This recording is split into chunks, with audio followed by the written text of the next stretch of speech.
We still do 7 NUFC Matters shows for free a week. But if you want to support the channel, there are a few ways of doing it. Hit the like button on each live broadcast or video. This helps the channel grow. Hit the subscribe button and select the all notifications options. Hit the thanks button to buy a super sticker. You can do this on the live chat too. You can also join our Patreon page or buy us a coffee at the link in all of our video descriptions below.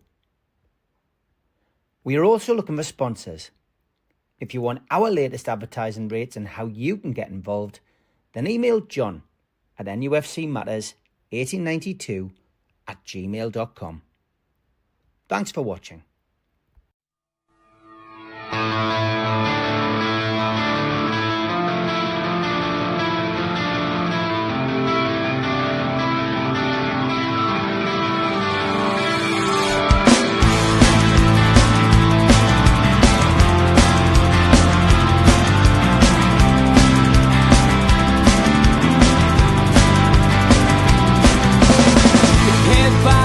Critics attack. It feels like I've been talking to myself again. But it's the only way you're ever gonna learn. You look back and it's all in the past. I'm dwelling on the thoughts I cannot say to you. If I don't say the words, then maybe it's not true. And it feels alright when they come and say to you, you're the only thing that makes us all believe. Hi, welcome along to NUFC Matters. It is another episode of Those Were the Days with George Mitchell. And where are we going today, George? Well, we're going to 69, the Intercities Fairs Cup, as they used to call it in those days. And, of course, it was a fascinating season, to say the least. Great stuff, George. Okay, well, as always, I will keep quiet and just post the photographs that you have sent me. So we'll start off with this one, George. Yes, that's it. That's the very first Fairs Cup game at St James's Park against the Dutch champions. It's worth something about the history of the Fairs Cup. The fairs were things that set up by big cities and governments to allow manufacturers and artists and filmmakers to have a display every couple of years. And so it started with the capital cities, like we had London and the Dutch at Amsterdam and French Paris and all the rest of it. But then it opened it up to other cities like Birmingham, Gorettiere, and in Spain it was Madrid, Barcelona, and France it was Paris and Lille. Holland it was Amsterdam and Rotterdam, and it worked quite well. And then UEFA had the bright idea that, well, when they're having this exhibition, why don't we have a football competition as well? But they, as always, it got a bit complicated, because when the fair went to say to London, there then had to be a debate about which London club represented London, which club represented Birmingham, and which club represented Holland, and it became a bit of a nightmare. So at the finish, they brought out all sorts of rules to alter things. And one of the rules that helped us in this particular competition was the rule that said one city, one club.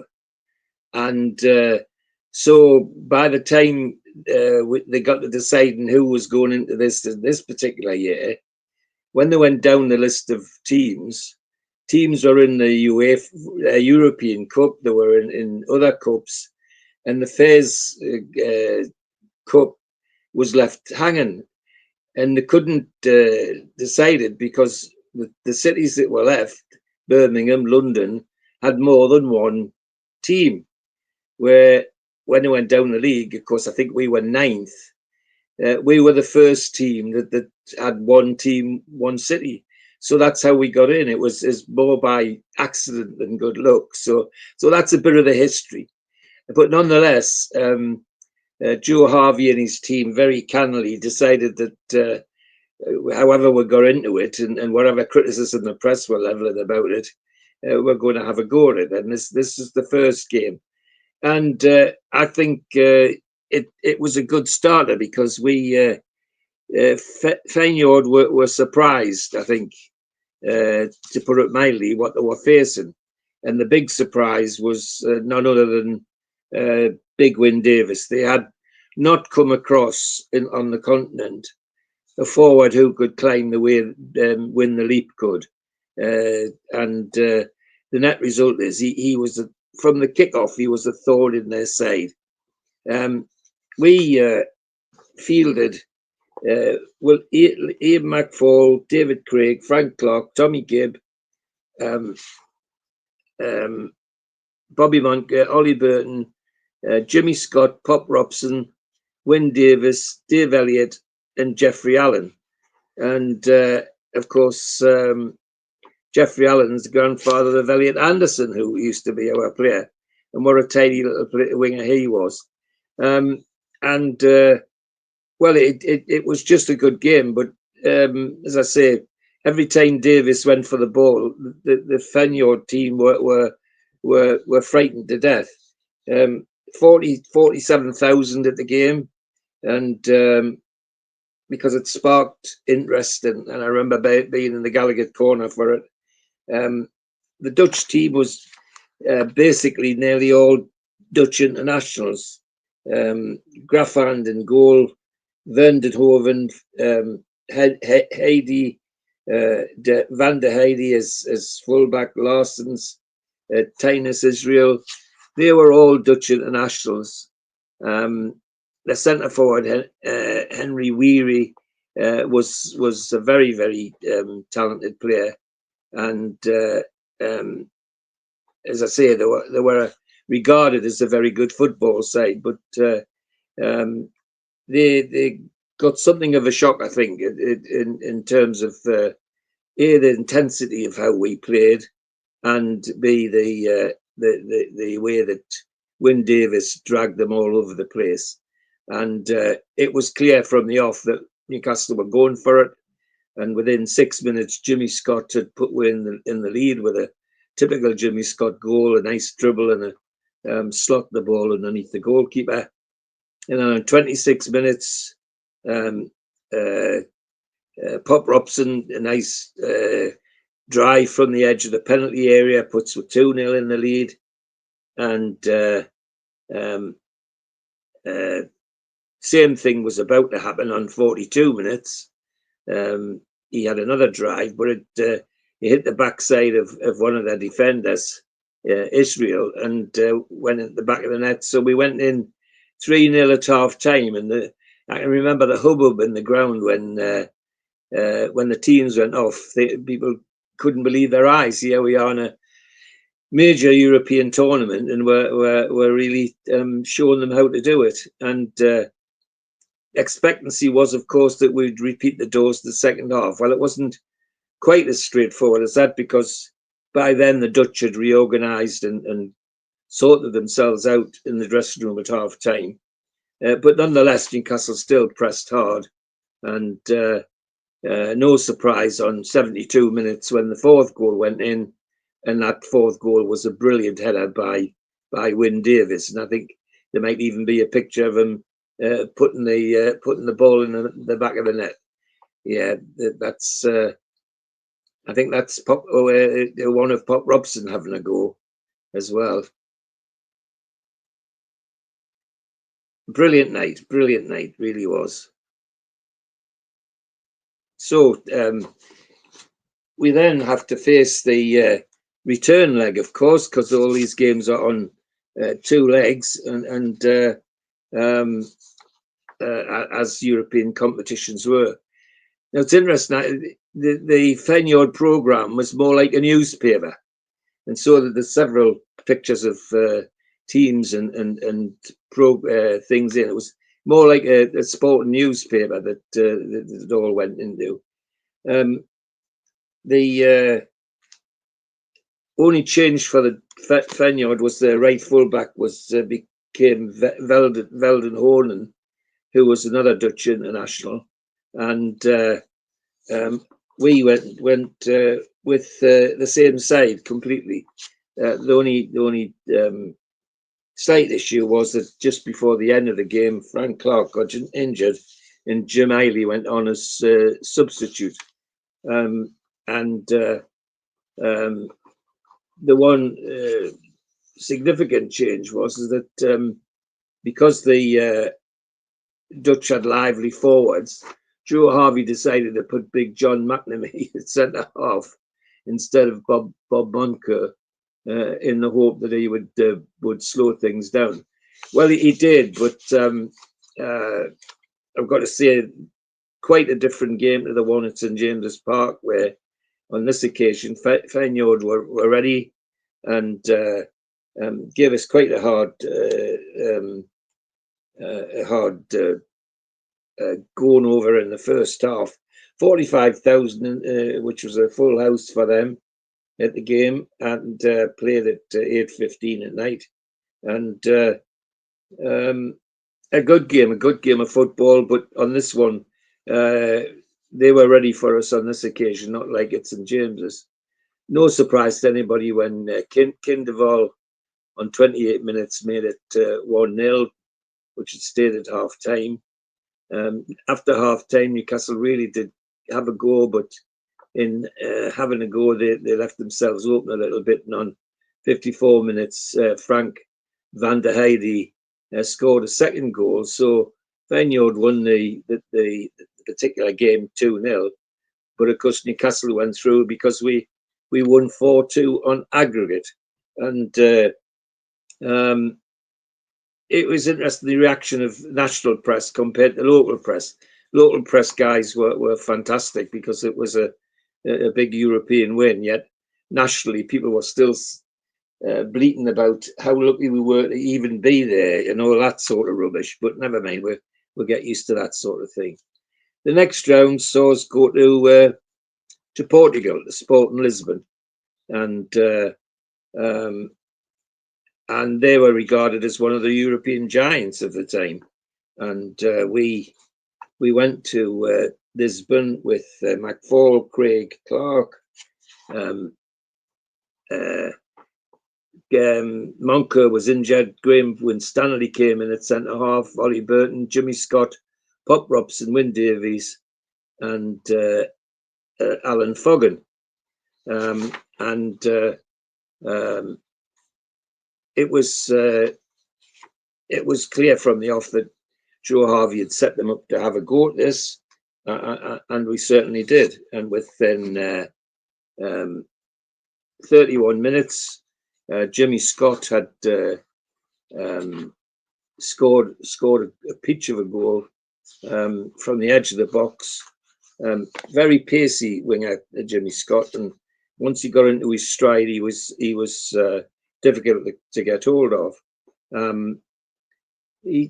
Jimmy Scott should have had a lot more Scottish caps than he got, but he didn't seem to attract the Scottish selectors anyway. Sporting Lisbon was basically mostly the Portuguese national team. Damas in goal, Carlos, Curaçao, Maninga, Moras, Gonzalez, Pedres, Loala, Fiara, and Ernesto. Ernesto was actually the Portuguese captain of the time. But it was an entertaining game, and we went in at half time 1-0 up, which was great. But then second half, it was backs to the wall because Sporting Lisbon really had a go at Newcastle, but the defence was magnificent. And I have to say that my memory is that although Graham Winstanley came in as a stand-in, he was superb. He was superb and looked like he had a very, very bright future with Newcastle United. But as it happened, history doesn't show like that. But on the other hand, on this particular night, he was one of the star performers. So we come home with a 1-1 draw, which is regarded in European circles as being as good as a win, because don't forget, we're still in the days when an away goal counted double, and we've got a draw, but more importantly we've got the away goal, which it counts as double. So we come home to St James's Park, and we field slightly changed side. We've got McFall, Craig Clark, Tommy Gibb, Graham Winstanley, Bob Moncur, Jimmy Scott, Bob Robson, Wyn Davis, David Elliott, and the Sporting Lisbon, exactly the same team as played in Portugal. And interest now caught the fans, of course. We're up to a 54,000 crowd, which was quite tidy, but it seemed the competition had caught the imagination of Tyneside. I think in some ways, partly due to the very strong reporting of our local press.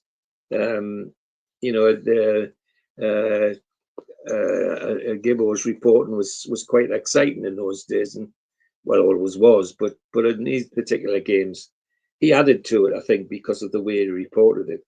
So 54,000 at St James's, and it's we set off at 100 miles an hour, and Sporting Lisbon struggling with Wyn Davis in the air, struggling with the pace of Jimmy Scott on the right side, and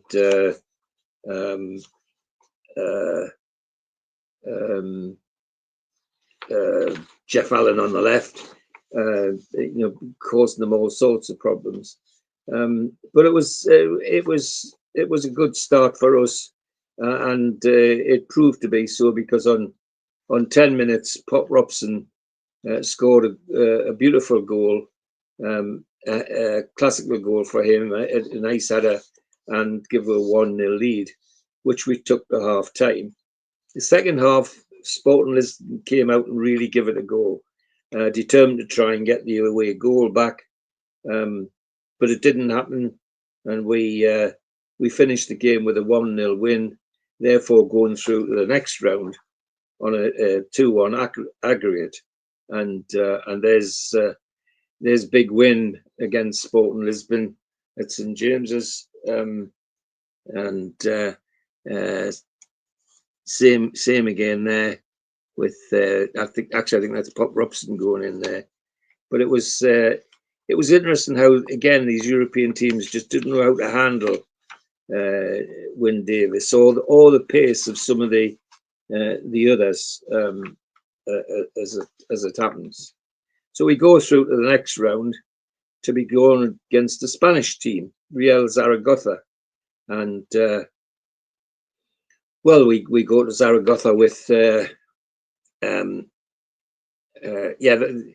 that's the away one, Steve. The first one, I couldn't find a program for Zaragoza, but anyway, we went with Ian McFall, David Craig, Frank Clark, and a side which easily recognisable. Ollie Burton, Bob Moncur, Keith Dyson coming into the squad, the talented winger that we had, Pop Robson, Wyn Davis, Jimmy Scott moving inside into midfield, and Alan Foggan coming into the play, and it's really to give Zaragoza something to think about. I think it was turned out to be good thinking by Joe Harvey, because they struggled to keep up with the pace of Foggan and Scott and Dyson on the right side. 22,000 at the game, which didn't seem like an awful lot, but apparently for Zaragoza that was quite a good crowd. So we're in Zaragoza, and first 20 minutes we seem to be getting a bit of a runaround, and to make it worse, on 5 minutes, Santinas scores for Zaragoza, and we pull a one back through Pop Robson on 7 minutes. 17 minutes, Bastillo makes it 2, 2-1, and then lo and behold, just before half time, a deep cross and Wyn Davies out jumps everybody and makes it 2-2. So here we are with a 2-2 draw with 2 away goals in the first half of this game. So the predictions of the national press, particularly, were that we weren't going to get a sniff, and here we are at half time with a 2-2 draw, and everybody, smiling as far as Newcastle were concerned. Second half, Zaragoza really had a go at us, and it was no surprise when Finas, the dangerous forward, scored on 55 minutes to make it 3-2. After that, it was a bit of the backs to the wall job for Newcastle, and they did it very, very successfully. Zaragoza team was very much Spanish national players. Neves in goals, Santana at fullback, Gonzalez at fullback, Borras, Santinos, Planas, Mea, Martin, Martinez, Chow, and Miguel Bustino, who were all Spanish internationals. And we played out the second half, as I say, backs to the wall, in which our defenders, particularly the central defenders, were absolutely outstanding. And Ollie Burton and Bob Moncur were the two, and just took everything thrown at them by Zaragoza, and held it to 3-2 when it could have been much worse. So we come home from Spain, from Zaragoza, with a 3-2 victory, and again, importantly, with 2 away goals. And in these games, the away goals really did count, and that's the programme for our return leg at St James's Park. And it's an exciting one, one that obviously started to excite the fans, because we're now a 57,000 crowd, which is fascinating, and we expect a tough game, because they're a good side, and certainly that that's how it goes off, and we feel that an unchanged side with McFall, Craig Clark, Tommy Gibb, Ollie Burton, Bobby Moncur, Keith Dyson, Pop Robson, Wyn Davies, Jimmy Scott, and Alan Foggan. So Harvey's sticking with his speed merchants and his attacking stance, and Zaragoza unchanged as well, the same side that played in Spain, and it's clear from the off we've got the bit between our teeth, and a delightful ball from Tommy Gibb, almost from the kickoff, finds Pop Robson on the edge of the box, and Pop Robson in those days didn't miss chances from there, and in 2 minutes we were 1-0 to the good, thanks to Pop Robson. We then played some really, really good football, and pulling the strings on this particular night in midfield was Tommy Gibb, who had a tremendous game. Tommy Gibb, a really, really tidy footballer. None of it always got credit for the things that he did, or his particular skill. But in this game, he was outstanding. So it was no surprise on 26 minutes when we went 2-0 in the lead, and the scorer was Tommy Gibb. And we were cruising, is the only way to describe it. But lo and behold, right on half time, 43 minutes, Martin, their very dangerous forward, managed to crack a one in from nowhere to make it 2-1 at half time. Well, that 2-1 just gave them the sort of impetus they needed to have a go at us. and it was really tough going for Newcastle. Defenders did extremely well and managed to hold the score to 2-1 right till the end of the game, with much celebration by the Newcastle players, because 2-1 made the aggregate 4-4. But because the away goals counted double and we got 2, we went through on the away goals rules. So Zaragoza having been touted as the and that's the Martin goal for them, going past Liam McFall, and that's I think that's Pop Robson's goal. Yep. So yeah, we got the benefit of the away goals rule, and in my view, we earned it. So the next round was we drew another Portuguese side, Vitória Setúbal, and this this game was so much about it. Could nearly talk for an hour about this game, actually. They were pushing to be Portuguese champions. They were very, very talented side, and we knew we were going to have a game on our hands. But just before the game, the weather took a turn for the worst, and it started to snow. Well, here we are in March, and it wasn't just snow; it was a blizzard, and 58,000 in the ground, and we've got McFall, Clark, because Craig was injured, Tommy Gibb, Ollie Burton, Bob Montker, Pop Robson, Arthur Horsfield, Wyn Davies, Jimmy Scott, and Alan Foggan in the team.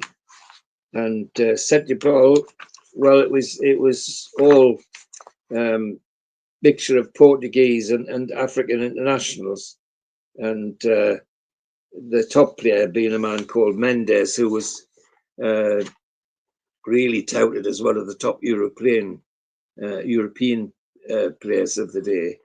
And so they came with high hopes, and unfortunately, when they went out onto the pitch and saw the snow, their officials were protesting and desperate to get the match called off. And as is happened in those days, the referee ordered the match to go on. He was a Swedish referee, so refereeing in snow wasn't unusual to him. And he got the groundsman to take sweeping brushes and brush the snow off the lines to make the pitch clear. But we had the spectacle of the groundsman going around brushing the snow off the lines, with Portuguese players walking behind and kicking the snow back over the lines. The referee had to chase them. Well, lots of the Setúbal players had never seen snow, particularly the Africa ones. Apparently had never even seen snow, never mind played in it. And when they came out, they were wearing, most of them were wearing gloves. Some were wearing spare socks over their hands and up their arms to protect them from the cold. So the game eventually kicked off, and it was clear it was going to be a nightmare for them. And sure enough, they were getting the runaround off Foggan and young Dyson on the right side. And in 23 minutes, Alan Foggan scored a peach of a goal to make it 1-0. 36 minutes, a beautiful Pop Robson shot from the edge of the box made it 2. And we went in at half time at 2. After the half time whistle, Setúbal seemed to reorganise themselves for a while, but it wasn't long before they had such trouble with Davis, as the most of Continentals did. And Wynne headed in the third, and then Pop Robson scored his second on 75 minutes, and Tommy Gibb on 89 made it 5. And we just went to sleep for a moment when their dangerous centre forward Jose Maria sneaked in and got one back. And bearing in mind how away goals count double, they celebrated as though they'd won the cup because they'd got an away goal. But we went in 5-1 in the lead, and to take that back to Portugal. So we and that's the kick-off with the officials. The referee, and you can see the snow at St James's was fascinating, and there's Winley doing his thing, and by then the snow had started to settle down, as you can see from those pictures. It wasn't deep like it was at the kickoff. However, we took 5-1 away to Portugal, and we knew that the second leg was going to be tough. They had to change their ground. Their own ground was being redeveloped, and UEFA decided it wasn't safe enough to hold our match. So we played the match at where we played for Sporting Lisbon, in Sporting Lisbon's ground, and 34,000 into that ground, and Joe Harvey decided that he thought he just felt that they might try, and they had a reputation at home of when they were away from home of roughing teams up to get their own way. And Harvey had done his homework and changed the team slightly with putting John McNamee in the squad. And in the case that happened, and he couldn't have been further from the truth, because that's exactly what they did. They tried to rough us up and were giving us quite a hard time, and we struggled in the first half. Really did struggle. And it was no surprise when Angio, their dangerous winger, put them 1-0 in the lead in 27 minutes, and it needed something special to get us back in this game, and that came in the form of Wynne Davis on 42 minutes. The typical Wynne header made it 1-1, and that's how we went in at half time. Second half, Setúbal really did try and kick us out of the game. There were various bookings and so on, and distractions. Twice they had a guy on a motorbike going round the pitch, and every now and again he'd set off, particularly when they scored a goal, going round the pitch and with a like a bugle and blowing that to disturb things. It was a real pantomime. They'd do anything and everything to try and disrupt what was happening.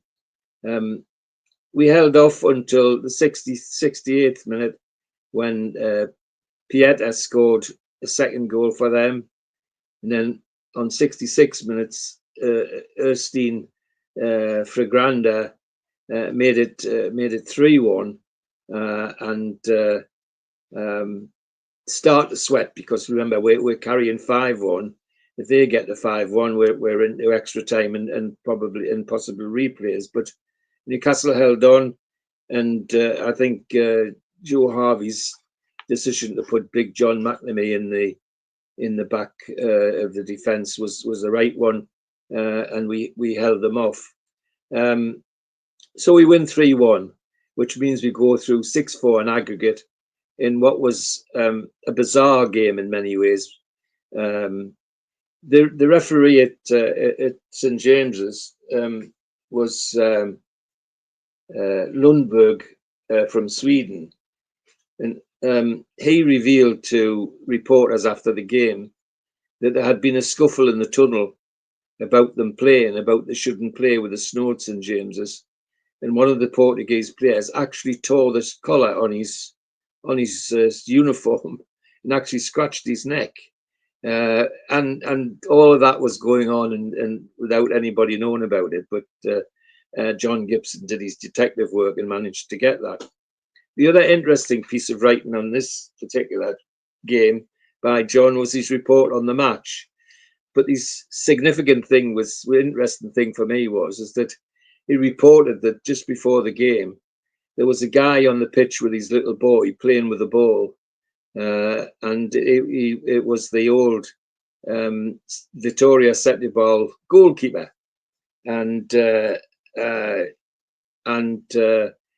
little boy was none other than Jose Mourinho, the Jose Mourinho who we all know and love in football now, and I think that's quite a bizarre coincidence. But the credit for that piece of information has to go to Gibbo, who was always lightly defined this sort of thing, of course, and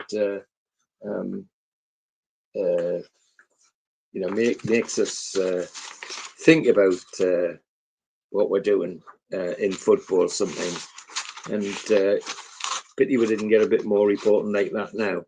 So we're through to the semi-final. Here we are, and we've got Rangers first. We're away at Rangers first, and Willie McFall, Judd Craggs, Frank Clark, Tommy Gibb, John McNamee, Bobby Moncur, Jackie Sinclair, Pop Robson, Wyn Davies, Benny Arontoft, and Alan Foggen. And for those that don't recognise the name, Benny Arontoft was a Danish international who played for us and was a superb little player, midfielder, hard worker, always, and more importantly, always likely to pop up with a goal as well. So here we go to Rangers, and 75,600 in Ibrox, and Rangers have Gerhard Neef, Dutch goalkeeper, Davy Proven, Kai Johansson, Swedish fullback, Sandy Jardine, Colin Jackson, John Craig, Dave Smith, Andy Penman, Willie Henderson, and Colin Steen. All Scottish internationals, obviously, with Rangers being the way in those days, you'd expect them to be. And it was never going to be an easy game. It was always going to be backs to the wall for us. However, they got a surprise because they clearly the team sheets from the game is there. They clearly, like many of the Continentals, hadn't experienced Wyn Davies before, and he caused them all sorts of troubles in the match, and that distracted them from their own attacking thoughts, and they both. It was just a midfield battle.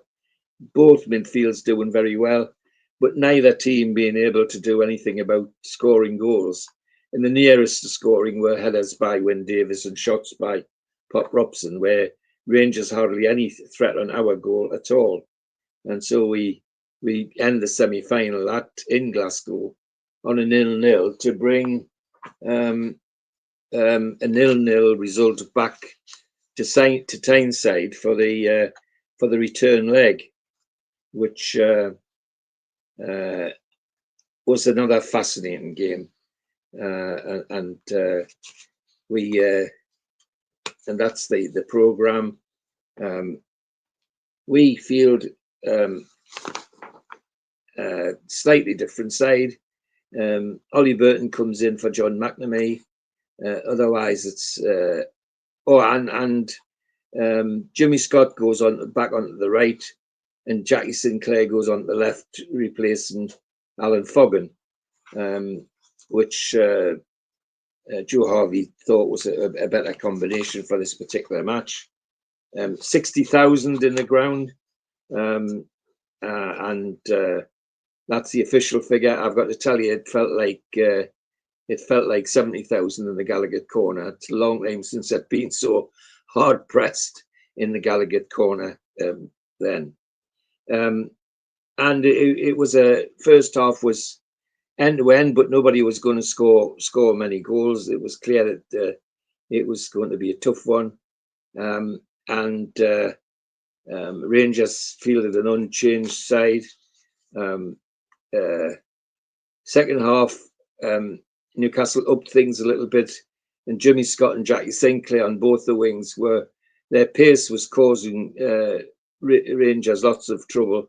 So it was no surprise on 52 minutes when Jimmy Scott made it 1-0, and then to rub it in, Jackie Sinclair, another Scotsman, on 77 minutes made it 2-0, which made it clear that there was very little chance of Rangers pulling this one back. And so the Rangers fans decided to interrupt the game by invading the pitch, unfortunately.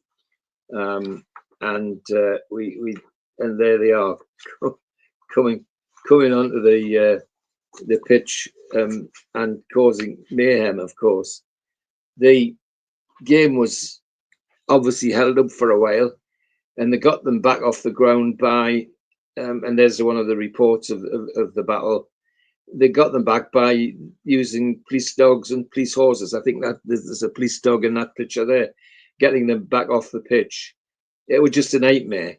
And I have to say the whole visit of Rangers that day was a nightmare for the city, because they caused mayhem all over the city. The numbers of restaurants and bars who had altercations with people who bought things and didn't want to pay for them and thought they could get away with it. It was just unbelievable. And I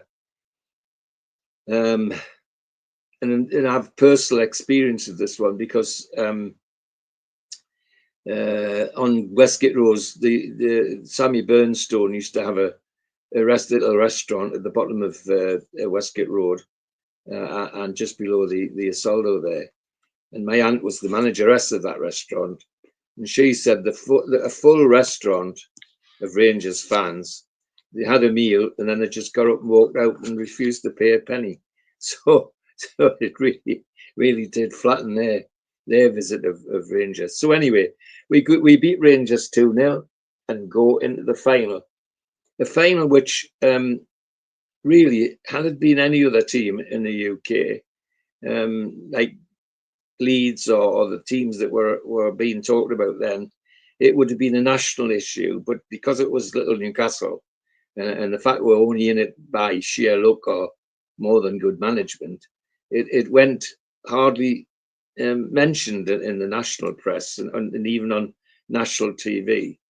So anyway, we got to the final, and the other finalists were the Hungarian champions, Újpest Dózsa, and they come to St James's Park.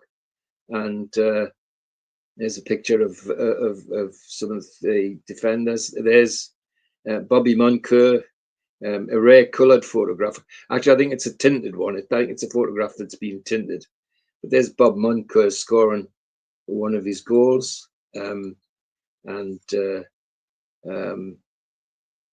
Really, that's slightly out of place. That's one of the Rangers pictures, but that doesn't matter. It was fascinating, because people didn't know anything about Újpest Dózsa except they were Hungarian, and at the time the Hungarians were at the top in Europe. They had just walloped England 7-0 in the Hungarian capital, so they knew they'd be a good side. So we played McFall, Craig Clark, Gabe Burton, Monk, Scott, Pop Robson, Wyn Davies, Ben Arontoft, and Jackie Sinclair. And with 60,000 in the crowd, again, that was no surprise. Not the fuss about tickets like we have now. You just went to the turnstile and queued. And I remember my, or you got them some other way. As it happens, my family queued and got theirs, but I got a ticket off an old friend from Newcastle United called Charlie Woods, and so I was slightly privileged with that in that regard. But it was another great night and a one which we just took them apart. They just couldn't cope. And again, it was Wyn Davies who was causing the mayhem. To Ushbek, all Hungarian internationals on their side, and despite that, they struggled from the off. They were struggling, and on went in 0-0 at half time. Goodness knows how, because we had enough chances to wipe the floor with them, but we 63 minutes eventually they caved in, and Bob Monk headed in a goal which they've just seen the picture of, and then in 72 he was left at a corner and repeated the dose to make it 2-0, and then just on 83 minutes Jimmy Scott ran right through their defences, which he was liable to do if you let him run free, to make it 3-0. So 3-0 first leg. We were cock a hoop in this final. We knew it'd give us such a brilliant foundation for the second leg in Hungary, which we were due to go to within the next few days, and we went with McFall, Craig, Clark, Gabe Burton, Monk, Jimmy Scott, Benny Arontoft, Pop Robson, Wyn Davies, and Jackie Sinclair. And we knew it would be tough, and it was. And they certainly were really up for it. And within half an hour, Benny, their dangerous forward, on 31 minutes made it 1-0. And another one of their centre backs from a corner just before half time made it 2-0, and it looks like we're backs to the wall. I mean, remember, we're only 3-0 in the lead, and I think, in all honesty, I think many fans Newcastle fans were biting their nails down to the quick. It was so nerve-wracking. However, as things turn out, Joe Harvey gambled, took out Jackie Sinclair, and put on Alan Foggan. And Alan Foggan at the time was red hot. He was, you know, there was silly chat on some of the good games he had where they were talking about the next George Best. I think I remember people saying, but while he was good, I don't think he was ever that good. But he was a very talented player, and Joe Harvey thought that he might give the Hungarians something to think about. Well, they did, because within a couple of minutes of the match restarting, Foggan bamboozled the Ushbek defence and crossed, and who should be in the middle but Bobby Moncur to head in. So here we have our captain and centre back who hasn't scored a goal for donkeys. So in the final of a European tournament, he's suddenly got 3 goals. And then, as if to signal the revival, Foggan repeats the dose, and at this time he slots it through for Benny Arontoft to slipped the ball underneath the Hungarian goalkeeper to make it 2-2. And now, of course, 2 away goals with a 3-0 win. It's clear we know where we've got this cup. We know we've won it, but nonetheless, we still have a job to do because they keep coming back and coming back. And then on 74 minutes, Alan Foggan produces an incredible solo goal to take it to 3-2 and 6-2 on aggregate for us to win the Intercities FACup, a cup which, as I said, all sorts of people. Some of the action from the 2 games, and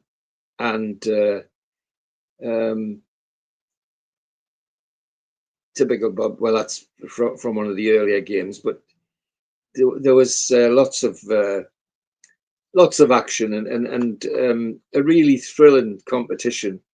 And there's the Bobby Moncur with the trophy after the parade, after the presentation with Frank Clark,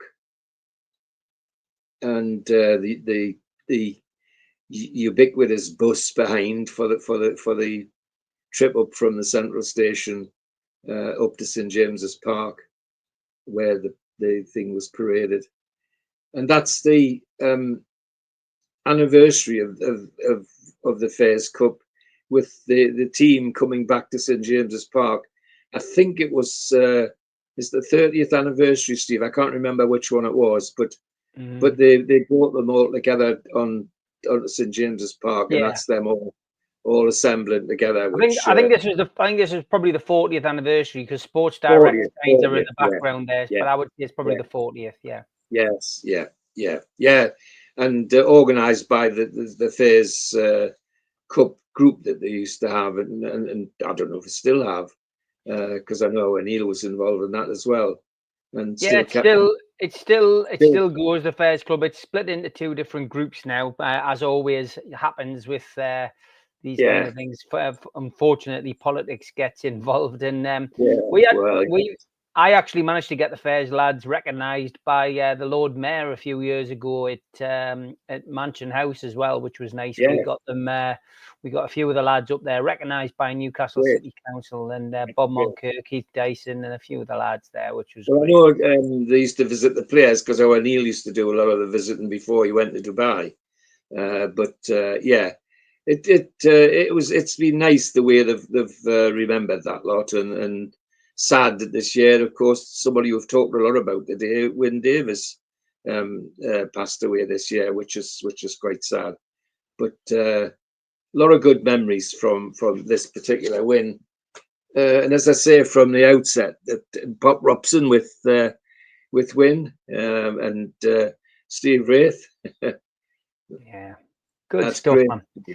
Great memories, George. As always, thank you for recapping such a glorious piece of our history. And yes, it was, and something you don't forget easily. Really, it sticks in your mind, and so do the players. I mean, I hated to.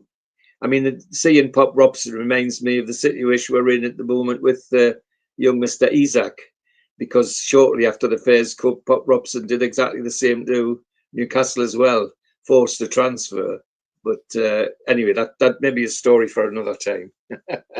Great stuff, George. We will be delving into the 90s FACup runs next, which will be great. Thank you for doing this, and look forward to seeing you on the next one, George. Thanks you. For watching, everybody. Thank you. Do appreciate it. A big thanks to all our sponsors, Skips and Bins. You can find them at their website, skipsandbins.com. Contact them at www.skipsandbins.com/contact. Say hello to low-cost waste disposal with pay-as-you-go and contract waste management.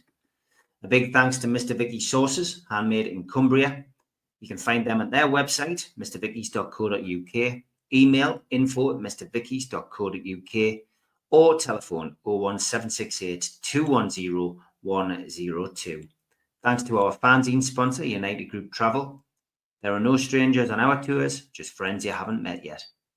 2 crew driver and courier, local family company, 3-star plus quality hotels and no interchanges.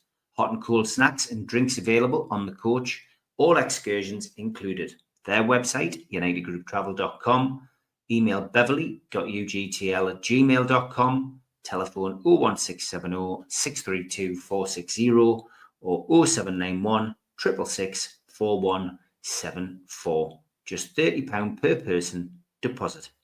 Thanks to Media Arts for all the help with the technical side of things. And if you like listening to us as a podcast, you can go to Sports Social Podcast Network or to iTunes, Spotify, or other podcast providers. If you want to support the show, then hit the subscribe button. It's free. We do 7 shows a week. Hit the little thumb up under the video, which is the like button, or click share to share to your social media. You can also join the channel on YouTube by hitting the join button for as little as $1.99 a month. If you want to become an NUFC Matters member, you can go to nufcmatterspodcast.co.uk. It's a £25 one-off fee. You get your pen, you get your badge, a key ring, you get your beer mat and your fridge magnet and your membership card, nufcmatterspodcast.co.uk for that.